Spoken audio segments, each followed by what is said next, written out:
कर्मों की सजा। भोजन के लिए एक व्यक्ति ने एक बार एक बकरे की बलि चढ़ाने की तैयारी आरंभ की। उसके बेटे बकरी को नदी में स्नान कराने ले गए। नहाने के समय बकरा एकाएक बड़ी जोर से हंसने लगा, फिर तत्काल दुख के आंसू बहाने लगा। उसके विचित्र व्यवहार से चकित होकर बेटों ने उससे जब ऐसा करने का कारण जानना चाहा तो बकरे ने कहा कि कारण वह उनके पिता के सामने ही बताएगा। व्यक्ति के सामने बकरे ने यह बतलाया कि उसने भी एक बार एक बकरे की बलि चढ़ाई थी, जिसकी सजा वह आज तक पा रहा था।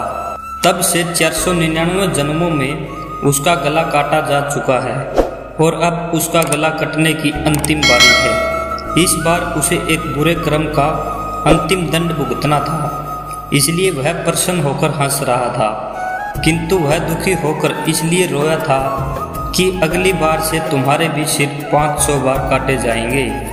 व्यक्ति ने उसकी बात को गंभीरता से लिया और उसकी बलि की योजना स्थगित कर दी तथा अपने बेटों से उसे पूर्ण संरक्षण की आज्ञा दी। किंतु बकरे ने व्यक्ति से कहा कि ऐसा संभव नहीं है, क्योंकि कोई भी संरक्षण उसके कर्मों के पाप को नष्ट नहीं कर सकते।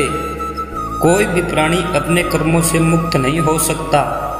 जब बेटे उस बकरे को लेकर उसे यथोचित स्थान पर पहुंचाने जा रहे थे, तभी रास्ते में किनारे एक पेड़ के शाखा पर नरम नरम पत्तों को देख जो ही बकरे ने अपना सिर ऊपर किया, तभी एक वज्रपात हुआ और पेड़ के ऊपर पहाड़ी पर स्थित एक बड़े चट्टान के कई टुकड़े छिटके।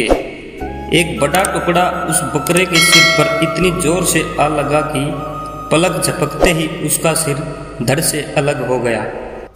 ऐसे ही अन्य वीडियो देखने के लिए आप अपने YouTube चैनल को सब्सक्राइब करें। धन्यवाद।